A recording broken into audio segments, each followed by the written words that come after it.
There is not a person in this room that is not constantly up under attack. No matter how blessed you've been, no matter how successful, no matter how accomplished, no matter how healthy, no matter how fruitful you are, somewhere in your life you are either being attacked or about to be attacked in some area of your life. And God says, I'm going to bless you, but you've got to dress for the battle while you receive the blessing. With every blessing, there is a battle. I would venture to say the greater the blessing, the greater the battle. The enemy would not send that level of battle against you if there were not that level of blessing before you. The level of battle you face is an indication of the level of blessings that you stand to receive. No robber robs an empty house. Nobody holds up a bag lady because she doesn't have anything to steal. If you're up under attack, there's something to be gained. See, you got all dressed up not to run. You got dressed up to stand, not to give place or territory, not to evacuate the turf that's yours. You must learn to handle the negative.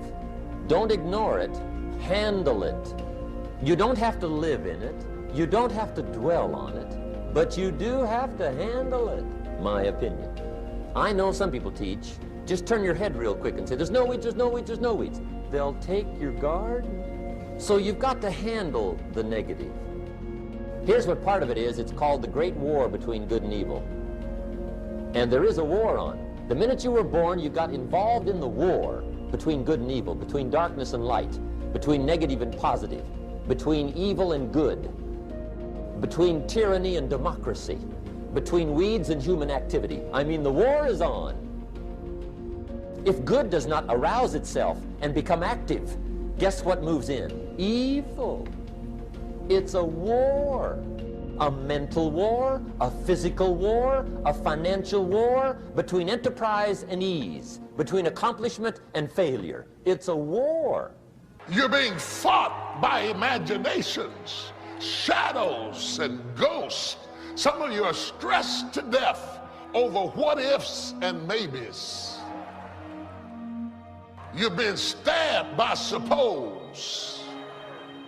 You lay in the bed wrestling with ghosts of what ifs and maybes and suppose and I think and I heard and I felt, and you wake up tired in the morning because you might have slept but you didn't rest, because all in your sleep you've been fighting.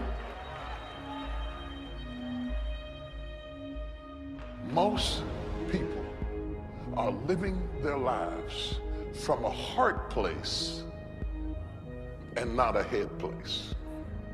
They are so engrossed with what the heart feels that they have not covered what the head thinks. Most people are governed by their emotions. They're having a heart experience in a head fight. You will never win a battle if you're having a heart experience in a head fight. You're telling the enemy how you feel has nothing to do with what you know. And if you're going to deal with a knower, never approach a knower with feelings. You got to approach a knower with facts. The enemy wants to cut off your head and leave you with feelings. Real decisions that move your life along are not coming out of your emotions, they're coming out of your head.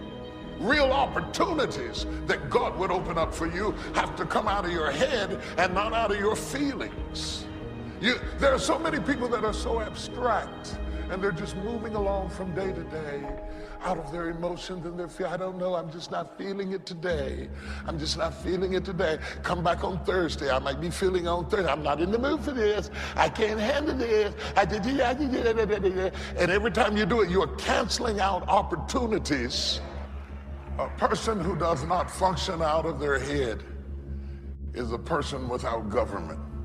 A person who moves totally out of their emotions is exempt from the greater opportunity than life. because you will forfeit what God has given you because of how you feel. Somebody asked me one time, what quality would I pick if I wanted to work with somebody? And you know what I picked first? Number one, strong feeling. Please, number one, give me somebody that feels strong. About most anything, I don't even care. Just so they believe it. Even if they disagree with me. Wonderful. Just so they disagree vigorously. I'm not saying it's easy to win those kind of people to your point of view, but I'd rather do that than to try to resurrect people from the dead. Pump them up every month, pump them up, pump them up. I pass. God did not promise you that your feelings would line up with the facts. How many of us are living a headless life because we have not separated how we feel from what we know? You can't work with people like that. You really can't work with people like that, because if I criticize your work, it doesn't mean I criticize you. And to have to babysit your feelings, when I don't have time to babysit your feelings, I need you to correct the problem and go back to work. It's not personal if you do it right. I know that's culture shock to a lot of you, because everything you've ever gotten, you've gotten out of your feelings. But let me tell you, the devil is not fighting you over your feelings. He is fighting you over your head. He is giving you images and imaginations and threats of disaster to send your head into a panic mode so that you will digress mentally from the leadership that the rest of you needs. It has to come from the facts and not the feelings. Are you a kingdom without a king? Are you so busy managing the emotional relationships that you have that you don't have the energy to think the thoughts you need to think to go where you need to go?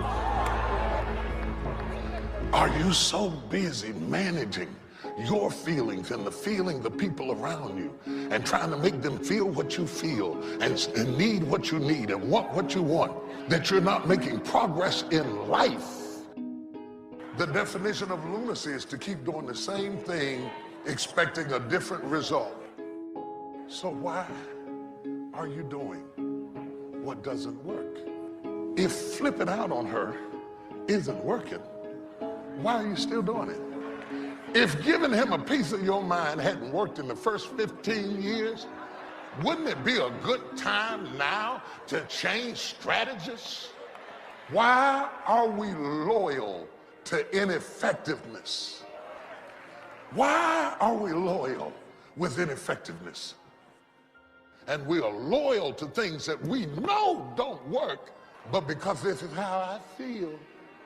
You don't have to force yourself or motivate yourself to think negatively, to be depressed, to hate somebody, to want revenge, to want to get back at somebody, to beat yourself up over the head, to feel loaded with guilt. You don't have to make any effort to do that. Your mind is on automatic. It will do that by itself.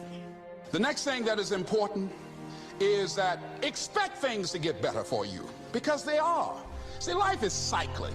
You're not, whatever experience you're having right now, it has not come to stay. It has come to pass. Not to stay, just to pass. It's just going through. The biggest challenge is to know what's happening. This is a part of this thing we call life. This too shall pass. And maintaining perspective, putting it in perspective.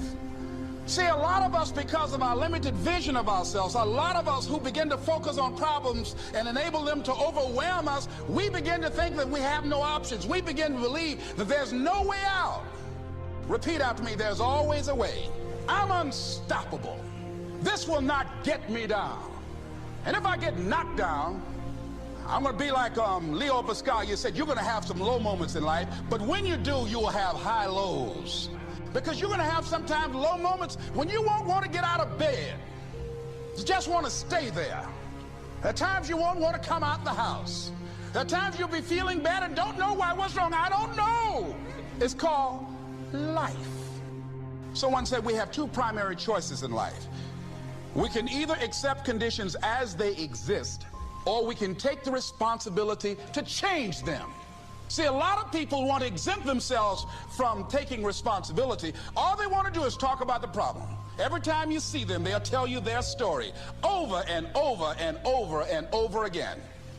No, no. You want to take responsibility for your life. I got me here, I can get me out of this. And I'm getting out. I'm not going to be a volunteer victim. George Bernard Shaw said there are two kinds of people in life. You know, he said those that make things happen, those that watch things happen, and those that don't know what happened. And he said the people that get along in this life look around for the circumstances that they want, and if they can't find them, they make them. They create them. Whatever you do, don't lose your head.